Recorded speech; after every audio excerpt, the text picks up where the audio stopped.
A sword owned by Joseph Smith went on display for the first time in 165 years. The 4-foot-long sword was unveiled yesterday at the Book of Mormon Prophecies conference in Midway. The founder of the LDS Church gave it to his bodyguard, Joseph Bates Noble, while he was on his way to Carthage jail. The Noble family has kept it safe ever since, passing it down from generation to generation. We'll be right back.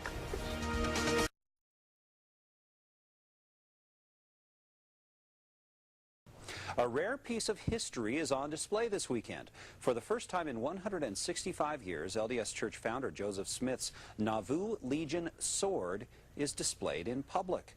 The 4-foot-long sword has been in the care of the Joseph Bates Noble family. They say it goes back many generations. My great-grandfather brought the sword, a ball-and-cap rifle, and the oak stick across the plains to his adobe house in West Bountiful, Utah. The Nauvoo Legion was organized by Joseph Smith to help protect the early members of the church. Smith carried the sword during the Zion's Camp March.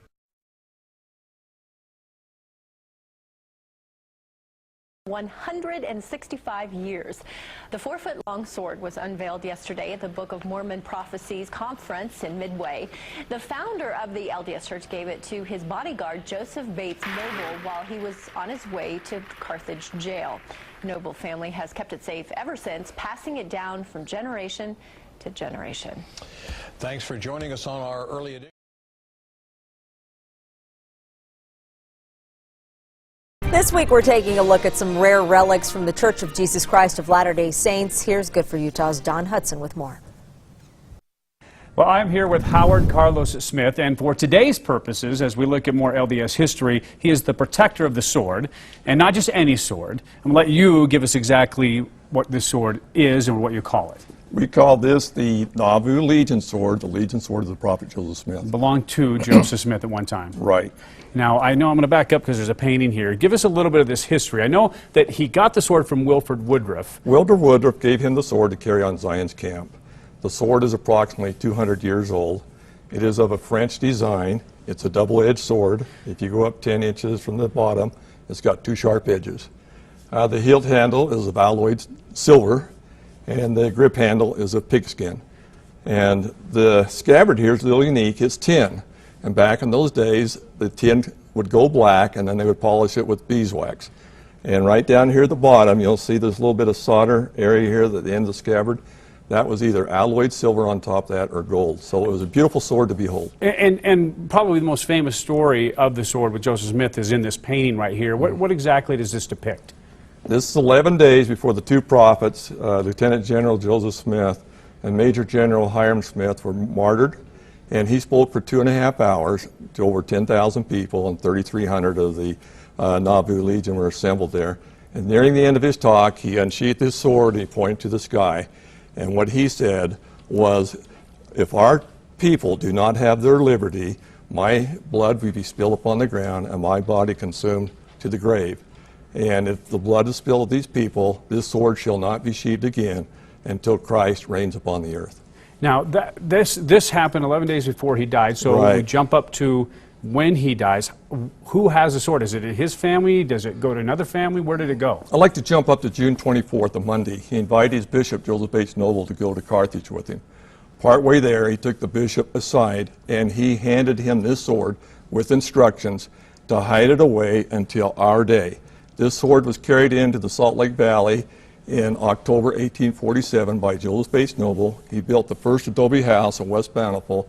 This sword was hid away in West Bountiful for 165 years. And only recently has it really come out to be on display, right? It recently came out 2009 at a conference up in Midway, Book of Mormon conference. And since then, more often it's getting out there so people can actually see it. Oh, absolutely. We've shared with thousands of people. I'm curious the different reactions you get when people actually see this, because it's history in so many different ways. There are so many different reactions that we're more than likely, my wife and I are going to put together a 4th book to share what has happened. Just because the way that people and react. They're all positive. And there's no way you can open the case so they can handle it, right? No. And no one else is going to get to do that, right? No, No, you want to keep it protected as well. other than the prophet, if you want to. Okay, well, there is the one exception. All right, well, there's a lot of information online about this as well, so people can learn even more Right. about it. And Howard, we certainly appreciate you coming in. Now, inside this case, you have the sword and all this here, but right here is another historical piece of LDS history, and tomorrow we'll talk in detail about that with you as well. Now, back to you. And you can see a look at more of these relics tomorrow on 4 at 4. Well, this week we're uncovering some unique relics from the Church of Jesus Christ of Latter-day Saints. It's a special series examining some of the church's historical artifacts. Today, Don Hudson shows us a Bible from 1872 with hair locks from 2 LDS prophets. Well, once again, I am joined by Howard Carlos Smith, and we have more LDS history here, and again, behind glass to protect it. Now, 2 things we have here, well, 3, I guess we have the photo as well, but this Bible, hair locks as well. So there's a lot of stories. Let's just jump right into it. Where did all this come from? What's the story behind it? We're going to jump to Emma Smith and Mary Okay. Fielding Smith, and a few weeks after the funeral, they met together at the mansion house. More than likely, they were having Johnny cake and some herbal tea, and they had hair that was cut off from the 2 prophets' heads. And they spent several hours. And I don't mean to interrupt you, but was that fairly common then to do That things was like common. that? Okay, so Very common. wasn't some out of the No. ordinary thing. Okay. No, and they tied them into hair locks. And if you look here at the picture, you'll see one has got the loop in it. That is the hair lock of the prophet Joseph And just Smith. to help people out, that's we're right here. Right, and it's blonde, light brown.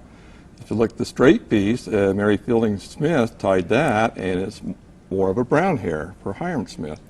And the bodyguards, Porter Rockwell and Joseph H. Noble, and 6 other bodyguards that rescued the bodies were given at that time, and they went up to visit with Emma.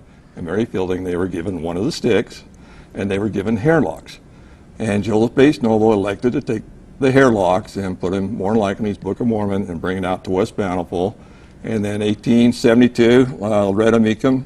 Now this, and that's when this Bible, this is in 1872. Right. In and of itself, this is history. Oh, because absolutely. Because it's so old. So that's a family Bible It's a from 1872. family Bible, and Joseph H. Noble placed the hair locks there in 1872 on page 111. No Now, certificate. I was going to ask, because you told me 111 in an earlier conversation, but just happened to be somewhere where they could press it together, I guess. And I've been aware of this, and my first cousin Lamar Noble's been aware of it, and he gave me a call last September for a conference I was speaking at, and he says it's now time to share the old Joseph H. Noble Bible and the hair locks with the world. And I had So, this, so these things just stayed tucked away. Tucked away. For dozens and dozens and dozens a year. Did maybe the family brought them out once in a while, but that was it. The only people that know. Why did he say now is the time to do that? I think he felt the spirit of his great-grandfather, Joseph H. Noble, for the times we live in. And, you know, they've shared everything with us here, Right. this week. Right. Oh, yeah. It's so much of the Noble family's belongings. So when was the first time that this? Because I'm assuming most people didn't even know about that when it came out, and how have people reacted to hearing this story and seeing these items? It was unbelievable. People lined up to look at the hair locks.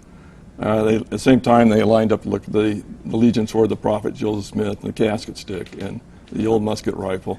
And we have had pure joy, Jolene and myself, we have traveled and shared with thousands of people what we're sharing today on television. Yeah. Well, it's again history right behind this glass, and to think that the hair of the prophet Joseph Smith and his brother, and then a family Bible all together as well. Well, Howard, thank you very much for that information and for showing us all these pieces of LDS history. Let's just go back to you guys. Thank you. And for much more about all the items featured on our LDS Relic Week, just go to goodforutah.com. This week, we're uncovering some unique relics from the Church of Jesus Christ of Latter-day Saints. It's a special series examining some of the church's historical artifacts. And today, Don Hudson explores the history behind Joseph's burial. That's Joseph Smith, and the cane his wife Emma made for his friends.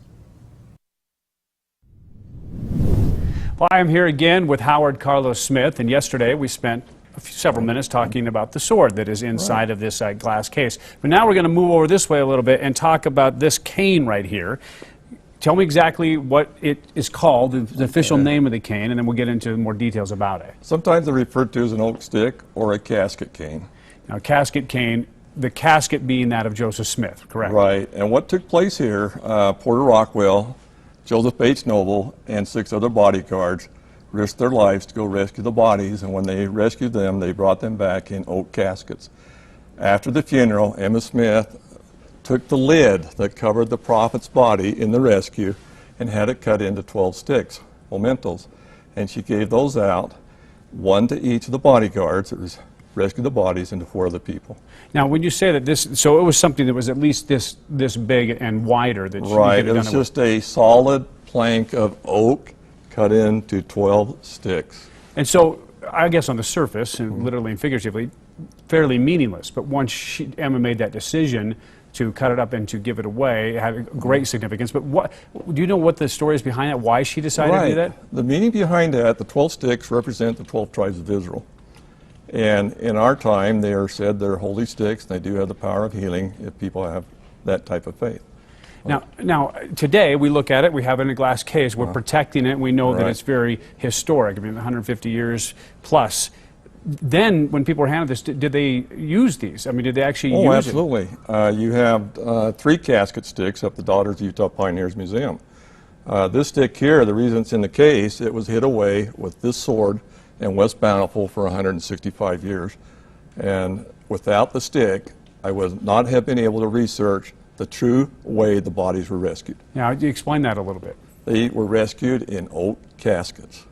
And as they made their way into Nauvoo, you had over 1,500 of the Nauvoo Legion, officers and soldiers, go out and greet the prophets and they rescue their bodies and bring them up with honor up to the mansion house. The funeral was held on Saturday, and they brought in a new caskets for each of the Hiram and Joseph, and they put sandbags in the rescue coffins. And the lid was removed and cut into 12 sticks. So part of the story is the fact that they weren't even buried in the real coffins. What was that? Why did they do that? Mainly because they had 4 slugs in each of them, and that's a long distance, 18 miles from Carthage to Nauvoo, in the heat of the day, so they brought in new caskets.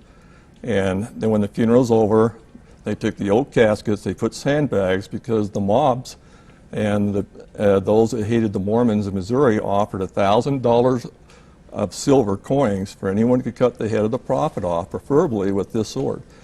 And that was a lot of money back then. Oh, yeah. It's significant now. And so, well, that is certainly literally a piece of history and magnificent LDS history, that is for sure. Howard, thank you very much. Yeah. And that is incredible. And we'll have much more tomorrow as we continue our series on LDS history. In fact, this one a little bit more, I'll say powerful in the sense that it's a gun, for lack of a better term. We'll have much more tomorrow. Now, this week we're uncovering some unique relics from the Church of Jesus Christ of Latter-day Saints. It's a special series examining some of the church's historical artifacts. Today, Don Hudson shows us a musket that is linked to a prominent family from the LDS Church's history.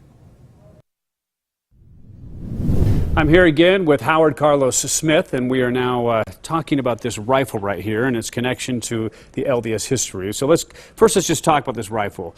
Do you know how old it is? Our experts tell us it goes back to the year 1812. So 1812, like the War of 1812? Yes, and it's a rifle that's similar to the musket that Daniel Boone used. So that's way back in time. Way back then. Now this belonged to an LDS family, or still belongs to it maybe, but that's how it made its way to Utah, correct? Yes, but originally this was a flintlock type Okay. rifle, and then in 1830 Joseph H. Noble purchased this rifle and it was converted to a cap and ball musket rifle. This rifle I have been aware of since I was a small boy working on the Joseph H. Noble farm. It's always been on the wall.